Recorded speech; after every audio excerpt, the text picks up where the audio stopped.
मागील व्हिडिओमध्ये आपण ध्यान म्हणजे काय हे पाहिलेलं आहे। यामध्ये ध्यान कसे करावे, ध्यान म्हणजे मेडिटेशन।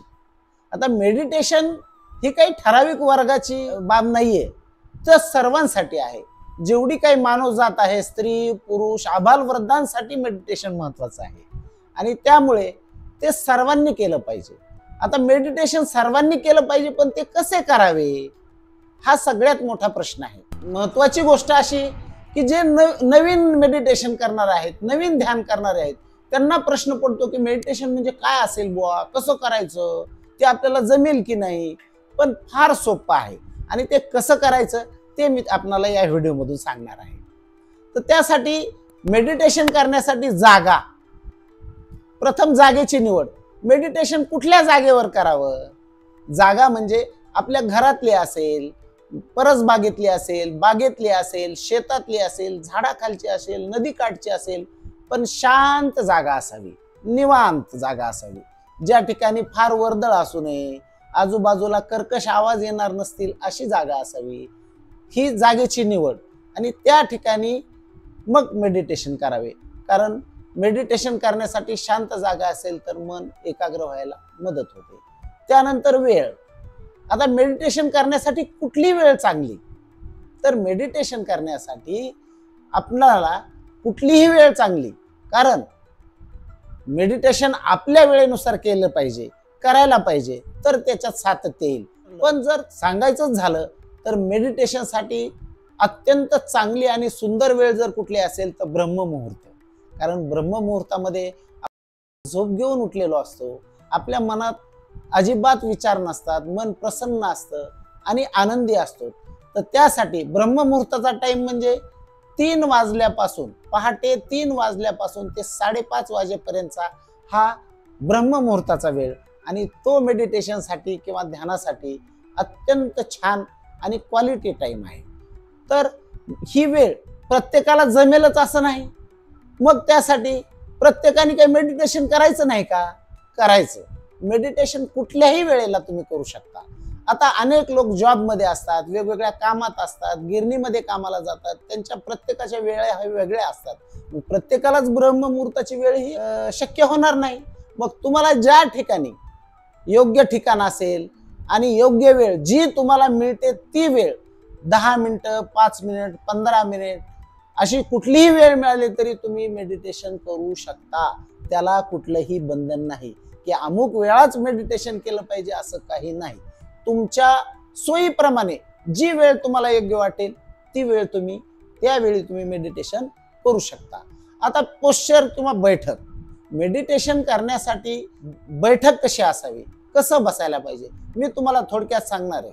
मेडिटेशन करण्यासाठी तुम्ही सहज साधी मांडी घालू शकता, त्याला सुखासन म्हणतात। ही जी अशी मांडी आहे त्याला सुखासन म्हणतात आणि ज्ञान मुद्रा करून दोन्ही हात गुडघ्यावर, तळवे आकाशाच्या दिशेने करून आपण डोळे बंद करून मेडिटेशन करू शकतो। त्याचबरोबर बऱ्याच जणांना याच्यापेक्षा चांगली पण बैठक साधता येईल, त्याला अर्ध पद्मासन म्हणतात। तर हे एक पायाच्या वर दुसरा पाय ठेवणे पद्मासनाचाच प्रकार, पण पूर्ण पद्मासन नाही तर अर्ध पद्मासन आहे। ही बैठक आणखी त्याच्यापेक्षा उत्तम आहे मेडिटेशनसाठी। तर ध्यानासाठी ही बैठक जर घेतली तर आपण आणखी जास्त वेळ बसू शकतो, आपल्याला त्याचा त्रास होणार नाही। याच्यानंतर जे वजनाने कमी आहेत, त्याचबरोबर ज्यांची शारीरिक क्षमता चांगली आहे किंवा बैठकीला कुठलाही त्रास होत नाही, कुठलीही सर्जरी झालेली नाही, वजन त्यांचं नियंत्रित आहे, तर असे लोक पद्मासनात सुद्धा मेडिटेशन किंवा ध्यानासाठी बसू शकतात। तर पद्मासन कसं असतं तर हा पायाचा पंजा डाव्या मांडीवर आणि डाव्या पायाचा पंजा उजव्या मांडीवर, हे पद्मासन। तर या पद्मासनामध्ये तुम्ही जर ही पद्मासन तुम्ही शिकलात आणि त्याप्रमाणे जर बसण्याचा सराव केला तर तुम्ही 4 घंटे, 5 घंटे, 10 घंटे सुद्धा तुम्ही या पद्मासनात बसू शकतात आणि तुमच्या शरीराचं पोश्चर एकदम चांगल्या पद्धतीने राहील, तुमच्या पाठीचा कणा ताठ राहील। त्यामुळे तुम्हाला या पोश्चरमध्ये बसण्यासाठी, या बैठकीमध्ये बसण्यासाठी तुम्हाला अजिबात शरीराला त्रास होणार नाही। पण ते सवय लागल्यानंतर हळूहळू ही सवय वाढत जाईल आणि तुम्हाला ह्या पोझिशन मध्ये बसण्याला 4, 5, 6 घंटे सुद्धा तुम्ही या पोझिशन मध्ये मेडिटेशन करू शकता. तर त्यामुळे हे पोश्चर तर सर्वात उत्तम आहे. पण प्रत्येकालाच हे पोश्चर करता येईल का, ही बैठक करता येईल का? नाही. मग ज्यांना कोणाला ही बैठक नाही बसत तर ते खुर्चीवर बसून सुद्धा छानपैकी ध्यान करू शकतात. तुम्ही खुर्चीवर साधं बसा, पाय क्रॉस करा आणि गुडघ्यावर दोन्ही हाताचे तळवे ठेवा. हा तळवे आकाशाच्या दिशेने करा. शांत पद्धतीने ध्यान लावा आणि पाठीचा कणा मात्र सरळ ठेवला पाहिजे, म्हणजे आपल्या ध्यानात आणखी प्रगती होते. तर खुर्चीवर बसून ध्यान करू शकता, सुखासनात बसून ध्यान करू शकता, अर्ध पद्मासनात ध्यान करू शकता आणि पद्मासनात सुद्धा ध्यान करू शकता. तर अशा पद्धतीने ही ध्यानासाठीची ही बैठक झाली. त्यानंतर ध्यान किती वेळ केलं पाहिजे, ध्यान करण्यासाठी किती वेळ द्यायला पाहिजे, तसं काहीही वेळेचं बंधन नाही. ध्यान करण्यासाठी तुम्ही बिगिनर असाल, नवीन जर ध्यान करणारे असाल, तुम्ही 5 मिनिट ध्यान करू शकता, तुम्ही 10 मिनिट ध्यान करू शकता, तुम्ही 15 मिनिट ध्यान करू शकता. कुठल्याही कितीही वेळ तुम्हाला जेवढा वाटतो तेवढा तुम्ही ध्यान करू शकता.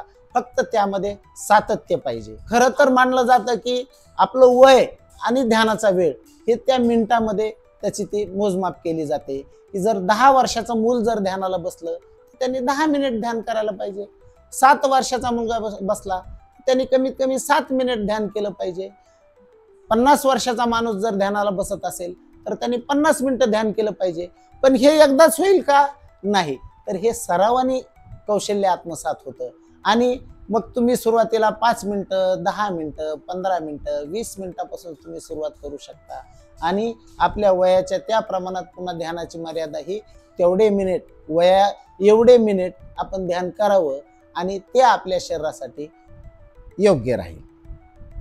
अशा प्रकारे ध्यान कसे करावे यातून मला वाटतं सर्वांचे बहुतेक प्रश्न सुटलेले असतील. पण जर कुणाला काही अडचण वाटत असेल, काही तुमचा प्रश्न आणखी बाकी असेल तर कमेंटमध्ये नक्की सांगा. मी त्याच्यावर आपणाला उत्तर देण्याचा प्रयत्न करेल किंवा जास्त जर एखाद्या प्रश्नावर जर कमेंट येत असतील तर त्याच्यावर आपण निश्चित दुसरी व्हिडिओ करू. आणि ह्या अशाच नवनवीन टिप्स, ध्यानाच्या संकल्पना, आध्यात्मिक उन्नतीसाठी आपण फॉलो करा अंतरिक साध या चॅनलला.